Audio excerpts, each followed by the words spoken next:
Om Swastiastu, selamat sore Bapak dosen dan teman-teman. Baik, di sore hari ini kami dari kelompok 12 akan membawakan materi tentang Sistem Informasi Sumber Daya Manusia. Pertama-tama perkenalkan, saya IGD Dede Satya Krisnanda, NPM 626. Untuk yang pertama saya akan membawakan pengertian Sistem Informasi Sumber Daya Manusia. Sistem Informasi Sumber Daya Manusia merupakan sebuah bentuk interseksi atau pertemuan antara bidang ilmu manajemen sumber daya manusia dan teknologi informasi.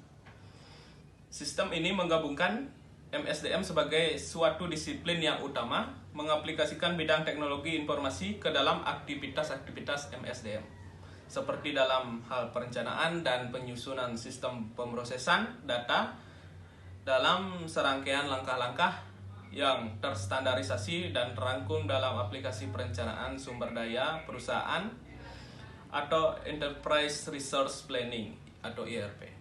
Baik, presentasi akan dilanjutkan oleh rekan saya. Terima kasih. Baik, di sini saya akan melanjutkan presentasi dari teman saya. Terlebih dahulu perkenalkan, nama saya Pasegri Datar Gejantara, NPM terakhir 651.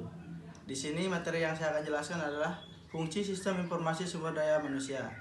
Yang pertama ada perekrutan dan penerimaan. SDM membantu menerima pegawai baru ke dalam perusahaan. SDM selalu mengikuti perkembangan terakhir dalam peraturan pemerintah yang mempengaruhi praktek kepegawaian dan menasihati manajemen untuk menentukan kebijakan yang sesuai. Yang kedua ada pendidikan dan pelatihan. Selama periode kepegawaian seseorang, SDM dapat mengatur berbagai program pendidikan dan pelatihan yang diperlukan untuk meningkatkan pengetahuan dan keahlian kerja pegawai. Yang ketiga ada manajemen data. Proses pengelolaan data sehingga dapat digunakan sebagai sumber yang dapat dipercaya untuk perorangan atau umum. Yang keempat ada penghentian dan administrasi tunjangan. Selama seseorang dipekerjakan oleh perusahaan, mereka menerima paket tunjangan. Setelah penghentian, SDM mengurus program pensiun perusahaan bagi mantan pegawai yang terbaik. Sekian presentasi dari saya, akan dilanjutkan oleh teman saya. Baik, perkenalkan saya Imadi Adi Wirapratama, NPM 18321211326. Baik, saya di sini akan melanjutkan presentasi evolusi sistem informasi sumber daya manusia. Yang pertama ada tahap awal. Sistem personalia pada awalnya menempatkan data pegawai dalam map yang ditempatkan pada departemen personalia. Saat departemen memperoleh mesin punch card, file dipindahkan ke departemen pengolahan data dan dikonversikan ke bentuk punch card. Saat komputer menggantikan mesin punch card, data pegawai dikonversikan ke pita dan piringan magnetik. Yang kedua ada pengaruh peraturan pemerintah.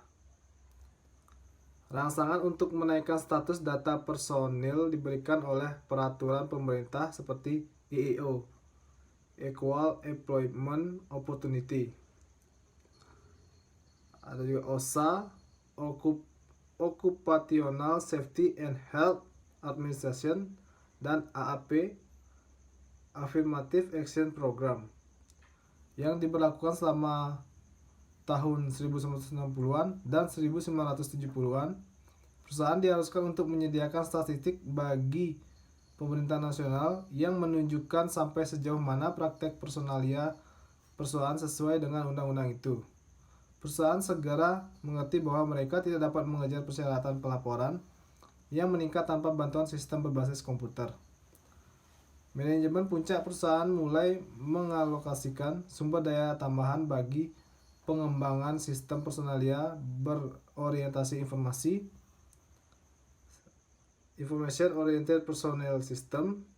Sistem baru dikembangkan oleh spesialis informasi dari jasa informasi, bekerja sama dengan pemakai di bagian sumber daya manusia. Yang ketiga ada pengaruh dari komputer mikro.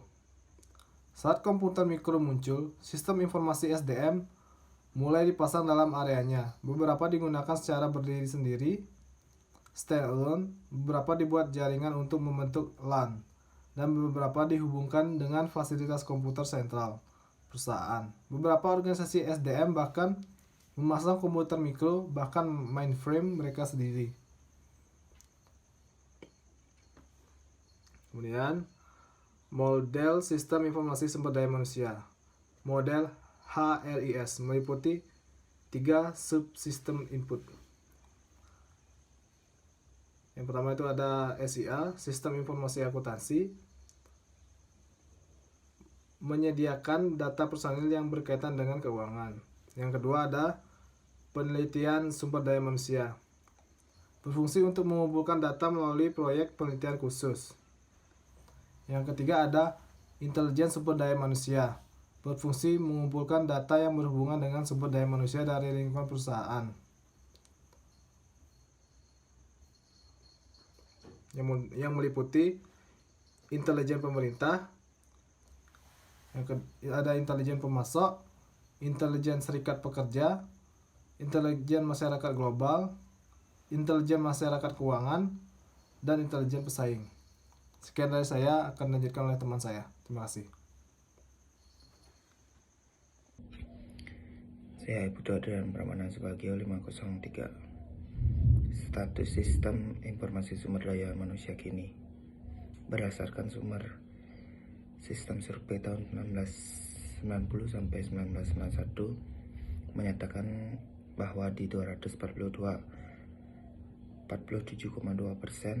perusahaan eksekutif menilai ARIS seperti sistem fungsional lain.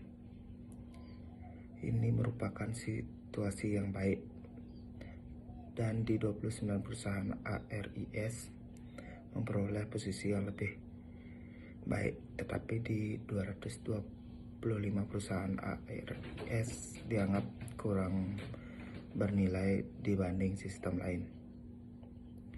Karena ARIS relatif terlambat bergabung dalam komputer, ARIS dapat menjadi era fungsional berpotensi terbesar dalam menerapkan komputer untuk pemecahan masalah. ARIS ditunjukkan bagi fungsi manajemen, pengorganisasian, penyusunan staf, dan pengarahan menurut payol yang selama ini diabaikan oleh sistem informasi lain. Mungkin jika manajemen puncak melihat bagaimana penggunaan sistem informasi sumber daya manusia oleh manajer, direktur SDM menggunakan informasi dari semua subsistem output seperti halnya eksekutif lain, manajer IIO atau EEE di dalam SDM, dan manajer lain di seluruh perusahaan. Manajer unit-unit di dalam SDM memiliki perhatian khusus dalam subsistem itu yang berhubungan dengan operasinya. Dua manajer di luar SDM juga memiliki kepentingan khusus yang kuat. Manajer akuntansi berkepentingan khusus karena dampak dari program kompensasi dan tunjangan pada status keuangan perusahaan. Manajer dan bagian gaji pada departemen akuntansi berkepentingan khusus dalam subsistem kompensasi.